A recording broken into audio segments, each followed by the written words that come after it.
Hi, you've reached Call Your Publicist, your go-to source for PR moves, media moments, and brand strategies that keep businesses and people in the headlines for the right reasons. I'm one of your hosts, Jenna Guarneri, CEO and founder of JMG Public Relations. And I'm your co-host, Alexandra Anastasio. Let's start talking. Jessica, thank you so much for joining us. If you're tuning in, we're sitting here with Jessica Serrano, who is the restaurant marketing expert who's led brand and growth strategy for both legacy and emerging restaurant concepts. And she's currently the CMO at Dig, a Northeast fast casual that's scaling a concept built on food cooked from scratch. Jessica, thank you for joining us. Thanks for having me. Of course. So I'm excited to chat with you because you recently posted on LinkedIn a story. It was a message about how you're coming out in terms of sharing more content, becoming more comfortable with it, owning your voice more. Why now? Why all of a sudden? Well, I have always felt compelled to share, but I also found myself hitting the backspace, shutting down the laptop and thinking, editing myself and going, oh my gosh, like nobody wants to hear from me, or who do I think I am? And then I felt like the universe kept giving me signs that people did want to hear from me. You know, I was once at a Dig and I was presenting on a Zoom call, and the person at the table next to me happened to be a professor at NYU. And after I finished, he interrupted me. He was like, I'm sorry, but that was so impressive. Would you come and speak to my class? And I was like, sure. And then, you know, I was sitting with a mentee of mine a couple weeks ago and giving her the game. And she was like, have you ever thought about like actually sharing this with other people? Because I so freely share it in private conversation. And so I just kept getting these little signals that people do want to hear from me. And so I've had to just lean into that and let go of the worry that it's not going to resonate with someone or someone will roll their eyes, and that's okay. It's not for them. And so I finally decided to sit down and write that message. And because I had been so removed, I thought, oh, this is going to go one of two ways: crickets, or people are really going to resonate with it. And the response was overwhelming. I heard from so many people that said that they did want to talk about the quiet part more.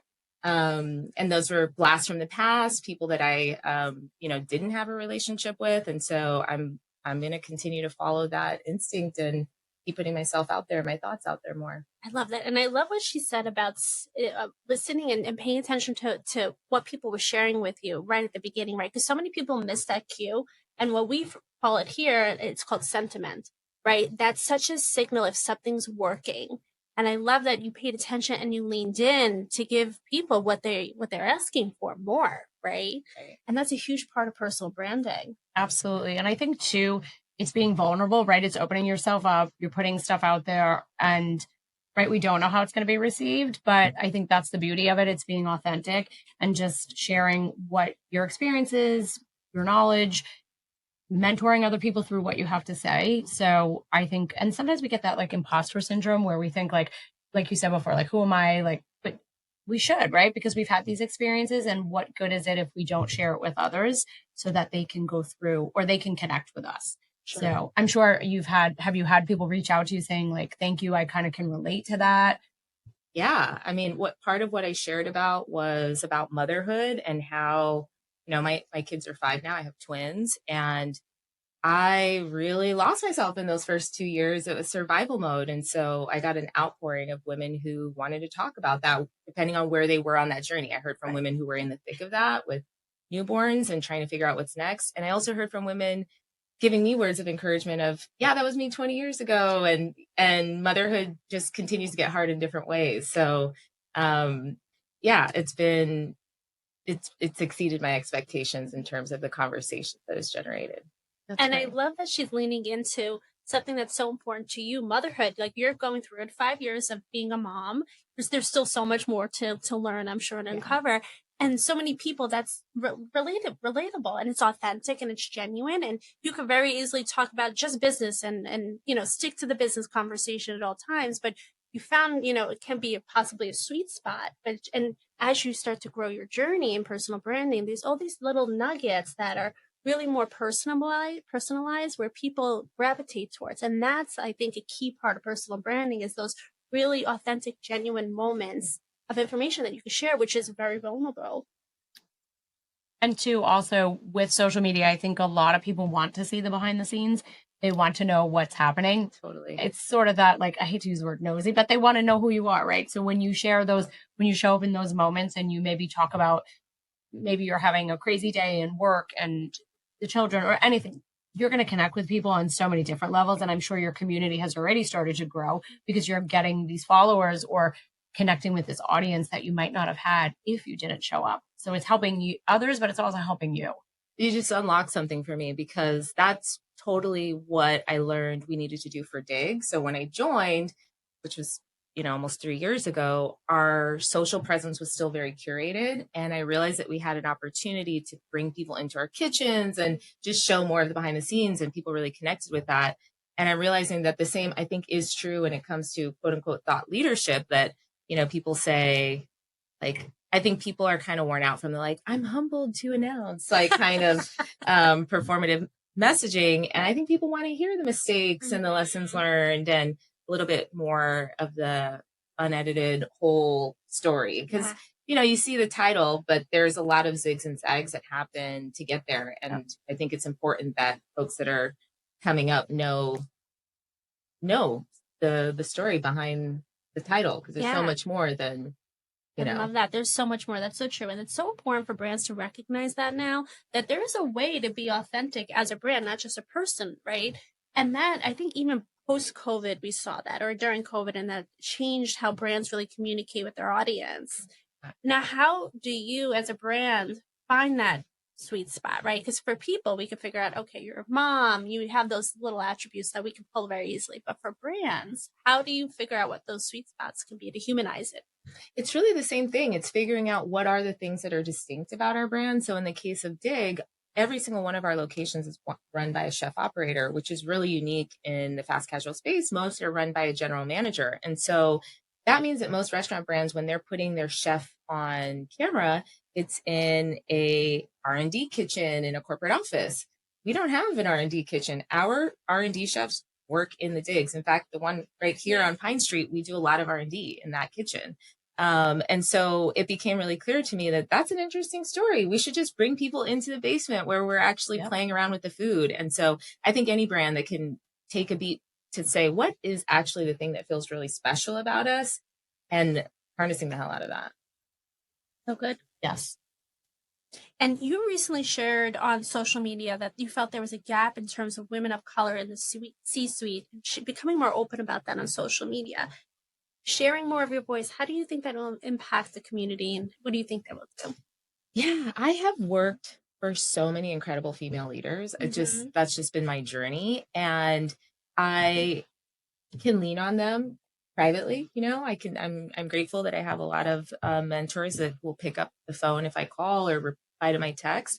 But so many of them are busy leading organizations and running households that they don't make time to share their message more publicly. And so I realize that that's creating a gap that maybe other women of color don't know what the story is of how those women got there. Maybe they haven't had the benefit of working for the same kind of leaders that I have. And so why not me? Why not make the time for it? Would you say, when you just said you have multiple, mentors or leaders that you've worked with, what have been some of the lessons that you've learned or insights that you've gained from them that you now know you can bring to others?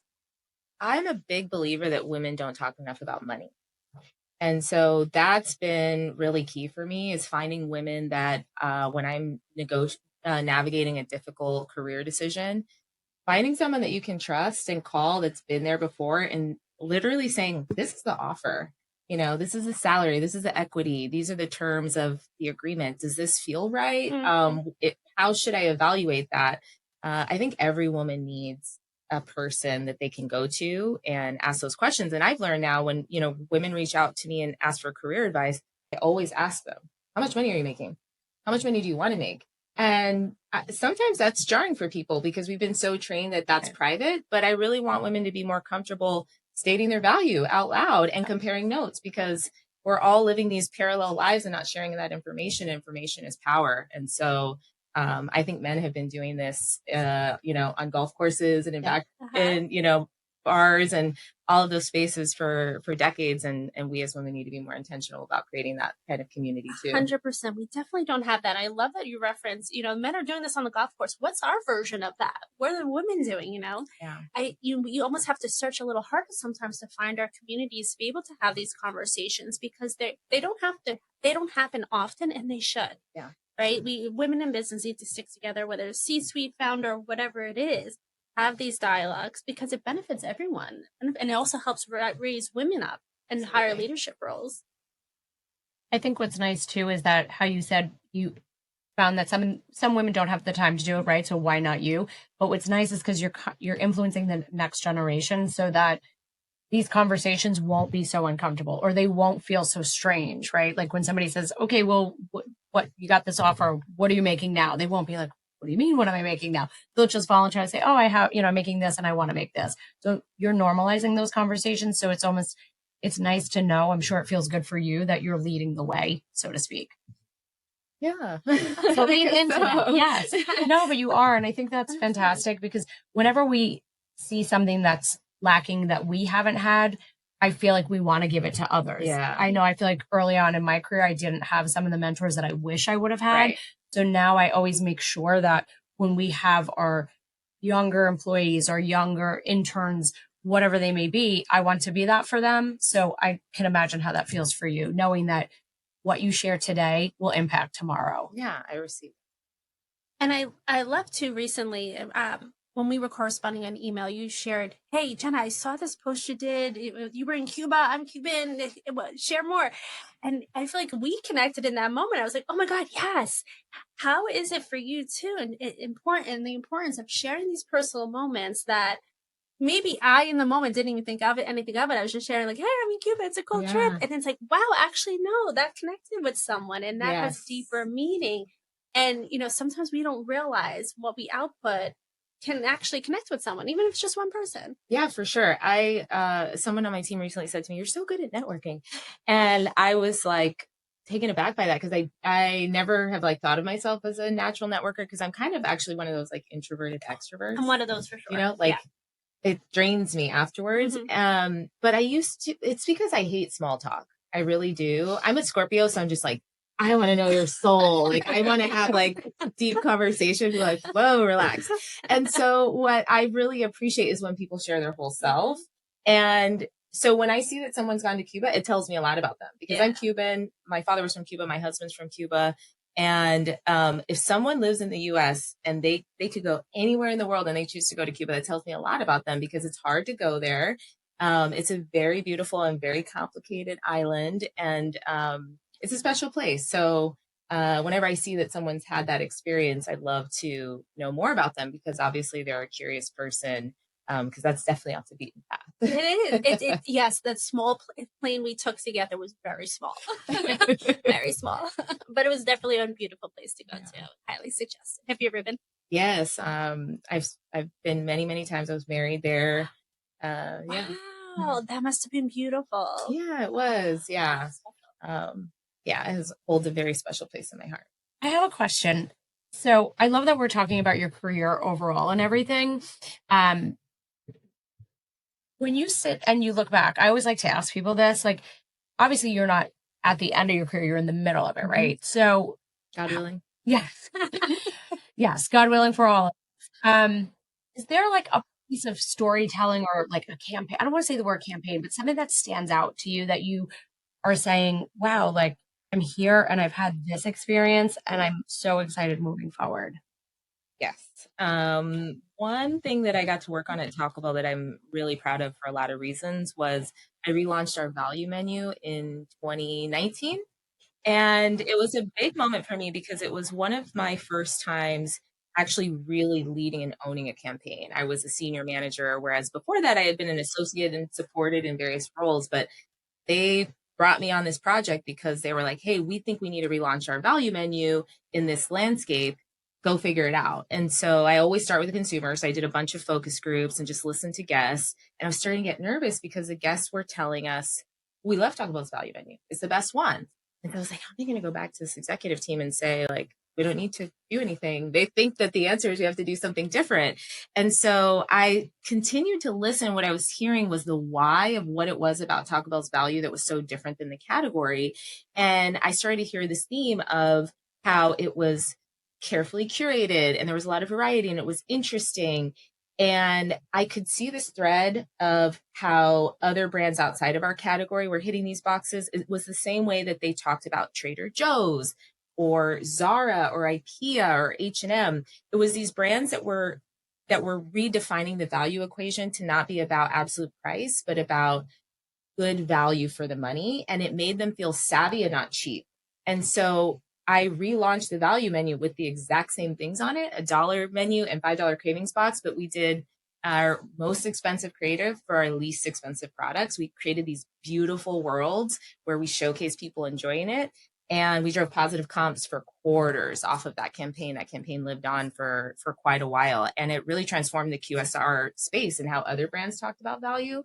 And so that really reaffirmed for me what my superpower is, which is really listening to a consumer insight and bringing that to life in a way that goes beyond selling a product, but really selling a why. And so I trust that instinct in myself now, and it's carried me through the ability to do this over and over again since. Yeah, and that makes total sense because how you're explaining this is also how you also explained your personal brand and paying attention to what people were saying. I was just thinking the same thing. Yeah, I mean, it's such it's a like skill. You're meant to do it. 100%. And it's such a skill to be able to pay attention to almost like this micro detail of what people are saying because it can help define how you take your next step as a brand and really evolve. Yeah. And now how do you find, like, say, the balance between, say, a legacy brand and also keeping them current and figuring that balance out? I imagine that's tricky. Yeah. And I'm getting to experience that for the first time at Dig because Dig was founded in 2011, whereas Taco Bell and Burger King were founded, in the 50s. And so Dig was founded, Dig In at the time was founded at a time when they were really bringing farm to table to the masses. That was a fine dining concept, and they had a vision to deliver a fast casual experience around that. And because they did that, that became table stakes. And so now everybody's just like showcasing the farmers they work with. And so even though it's still very true to our brand, it's not a differentiator anymore. And so what I have been working on is continuing to harness what actually makes Dig distinct. So we still roast vegetables that come in every day from scratch. We cut the broccoli, we, salt, garlic, oil, that's it, and into the ovens. But what I think I have come to realize is that we were spending so much time talking about the sourcing of where we were getting the broccoli, but we weren't telling that story about all the heart and love and care that goes into the cooking. And so that's what I have been doing to shift the brand, is honoring the legacy of farm to table, but actually just talking about the fact that we cook from scratch. And so it is a delicate balance of what got us here won't get us there, but we don't want to alienate the things that were truly special and original to the brand. Makes sense. It almost sounds like what we talk a lot about is messaging. Yeah. Right. So you're not getting rid of the farm to table. It's just now you're focusing a little bit more on the other messaging and pushing that up to be more of the highlight, where the other stuff still exists. But now maybe perhaps the more personalization, the more authenticity that will gravitate people more to the brand that way. Yeah, exactly. Yeah. I feel like it's such a delicate balance of figuring out and just figuring out what the right messaging is at any given time, and brands constantly have to figure that out and adjust. Right. It's never an end project. No, yeah. And change is hard. So, it's managing that too. I was going to say, it's almost like when you're like, what's the word I'm trying to find? Like when it's working, right? You don't want to like upset the apple cart or something, but then like you have to, like we always say, like if you're too comfortable, it's time to step out of that comfort zone. So now it's time to kind of take those people who know that the restaurant is farm to table and now take it where they're seeing how the food is being prepared or what's going on behind the scenes. Because like we always talk about, everybody wants to see, well, what's happening behind the scenes, or they want to know you as a person. Well, they want to know the business as a business, if that's kind of makes sense. Yeah. And I feel like there's a level of transparency, right, in that authenticity. So how do you keep the messaging aligned with the core values of the brand, and I'm sure things adjust. So how do you figure out that balance with core values? It always comes back to listening to the guest. And so when I talk to people about what they love about Dig, they love the vegetables, but the deeper why, because I always like ask one more why. And that's when you really get to the core of it.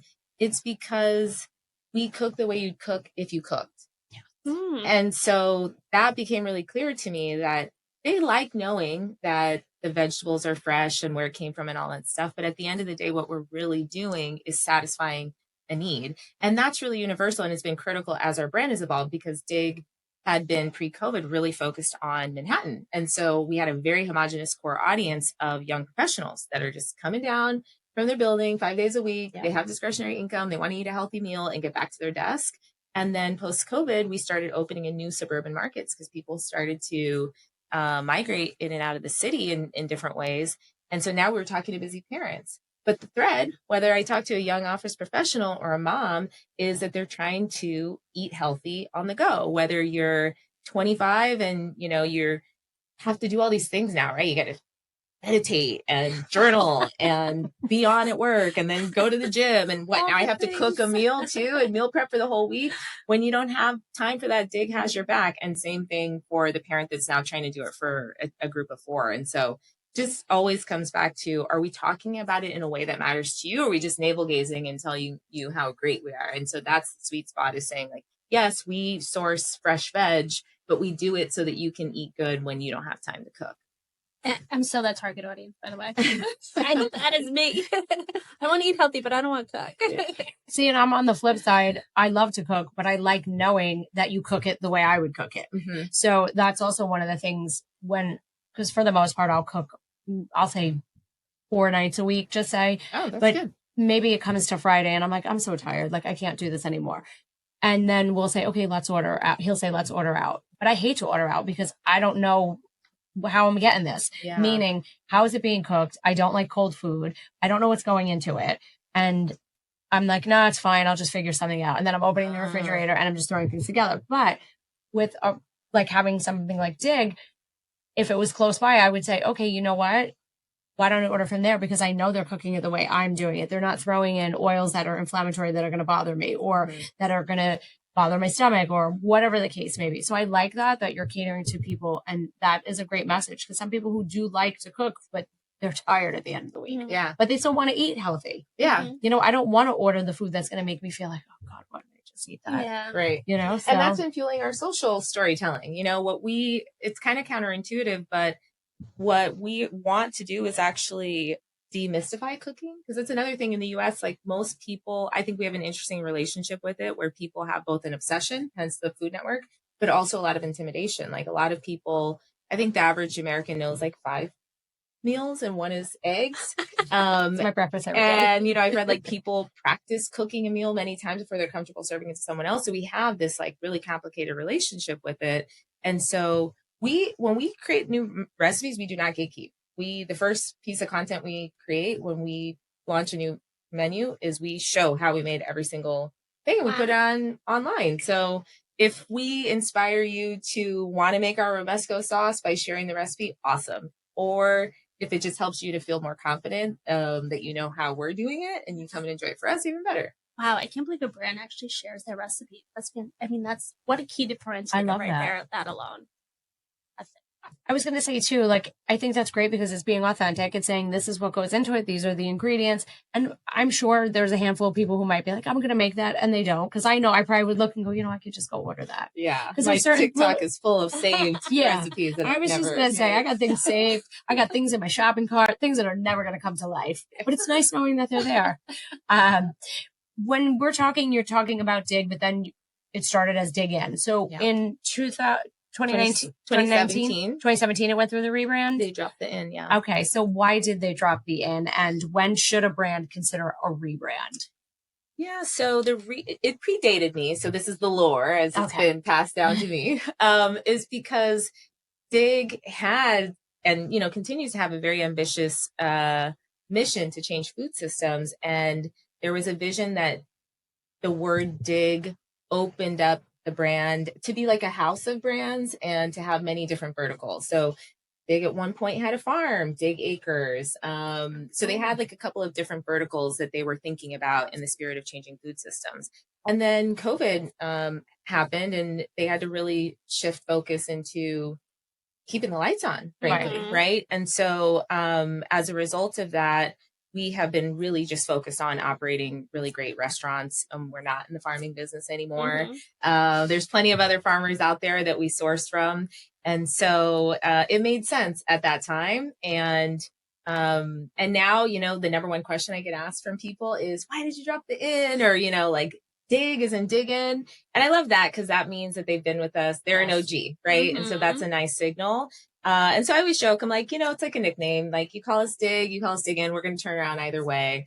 But I do, that continues to nag at me about the love for the name Diggin'. And so I'm thinking about that and thinking about what are ways that we can honor that past and reconnect with that consumer. So more to come on that. Isn't that interesting too, is that hearing how the brand had one plan in 2017, rebrand, and they're going to do all these amazing things. The vision is there. COVID happens. And then they have to pivot again, and so quickly. And that just almost kind of dampers all these amazing plans. But it sounds like Dig is doing fantastic still, you know? And it clearly came out of it and evolved in a different way, perhaps. Yeah. And that's so important to pay attention and figure out what those pivots are. And also to know it's okay to pivot. Yeah. When something like that happens. Yeah. I mean, a lot of brands, unfortunately, didn't survive COVID. Right. So I think we're really fortunate to now be operating a really fantastic system of restaurants, and we grew from it. You know, I don't know that we would have entered new markets and states if not for that. So yeah, it's an exciting time, even though it looks different than how our founder had originally envisioned it. I think that's could be compared to when we start our career journey, right? We sometimes start on one path. We think, okay, my career aspiration is to be this. Yeah. And then we're traveling down that path and something comes along and now we're going on a little different journey. But it's still a beautiful journey. It's just maybe not the one that we laid out for ourselves. So in looking at, like, as we're talking about Dig taking a little turn in their path, for yourself personally, would you say, looking back in your journey when you first got started, was this the path that you thought you were going to take? Or did it just take a right turn and something new came out of all of that? Yeah, I always say I just kept doing the next indicated thing. And so, you know, my parents, like, I grew up with working class parents. My dad was an immigrant. He was an electrician, and my mom was a social worker. And so the universe just like kept introducing me to experiences that signaled go this way. So like, even when I was in high school, I was around friends whose parents like did know about college and application process and all those things. They would ask me questions at dinner, and I kind of started to realize, like, okay, maybe I should be more intentional about picking a school. And then I got into USC, which was a big deal for me. And then I said, well, I'm never going to go to grad school. And then I ended up taking a job. I was a sales rep for Nabisco out of college. I was slinging cookies and crackers. I was building Oreo displays in grocery stores. And then they asked me to move to Bentonville and work on the Walmart business. And I grew up in California, Bentonville, Arkansas. I was terrified, and I said yes anyway. And I went, and I said, okay, well, now I'm sitting here in this small town. Maybe I'll just start studying for the GMAT in case, I don't know, maybe I will go to business school. And then I went to business school. And then I started getting exposure during that trip also, or that time in Bentonville at Walmart, to brand managers, because they would come and they would present to buyers. And I thought, well, that's kind of a cool thing. And so I became a brand manager. And then I think like when I graduated grad school, I thought, well, maybe someday I'll be a director. And then after a series of decisions, 5 years later, I was a director. And yeah, I guess eventually I started to see that maybe C-suite was within reach for me, and just continued to raise my hand, take the opportunities until it appeared and I was qualified to step into that. So it's, I wouldn't say it was an accident, but it's because I saw the opportunity and I continued to like take the next step even when I was afraid. Isn't it so amazing how she has the skill of leaning in even prior to having her career, like even in college? It just sounds like you're just always willing to take trust and go with the flow and just see what happens. Dedicated thing. That's what I always say. A lot of people have trouble leaning in. It really is such a hiccup for people. Yeah. And two, when you said you're from California, but you moved to this small town, that takes a lot of, I don't want to say guts, but it takes a lot of like courage because you're leaving behind everything that's comfortable, right? And you're going somewhere probably where I'm going to guess you didn't really know anybody. No. And it's probably a 360 from where you had grown up, but yet you said, let me do this. Let me give it a shot. And a lot of people wouldn't have done that. No. I don't know if I probably would have been afraid. It opened up so many doors for me because Walmart is one of the largest companies in the world. It's a very sophisticated company. And so after that, doors open and people say, oh, you have Walmart experience. That's interesting. So even though it was really hard on me personally, I cried a lot. I was very lonely. But I was glad I did it because it gave me a professional experience that, unlocked new things. It sounds like all really good content for LinkedIn, by the way. Yes. I want to hear more. I was just going to say, like, I could sit here and just start asking more questions because it's like, if you think about it, if you would have said, no, you know what? I can't do it. I can't move. I mean, I never like to think of like what could have been, but if you think about it, we wouldn't be sitting here because you probably would have taken a different path. And so I think those decisions we make and those stepping out of our comfort zone, and we always talk about that, is we have to be uncomfortable. And it sounds like you did it and it brought you to this table today. You know what? You just unlocked a core memory for me. I'm going to try not to cry, but if I do, that's okay, right? Oh, yes, absolutely.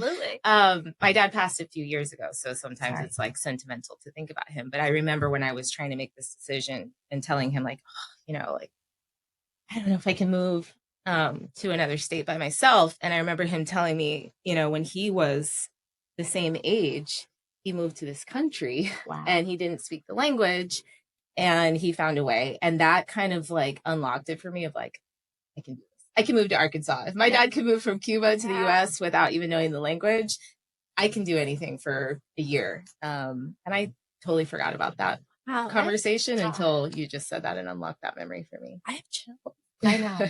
You're literally living your dad's life in a different way, but same timeline. Yeah.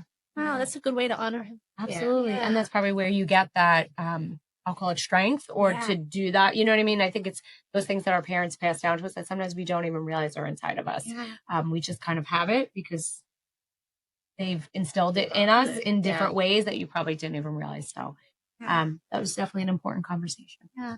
And isn't it interesting too, because you're an extrovert introvert, which normally I feel like that means you're an introvert at heart and you learn to be an extrovert, right? That's it. But usually introverts don't have that courage. So it's amazing that you were able to surpass that and still break out of your shell to be able to have these kind of opportunities. Yeah.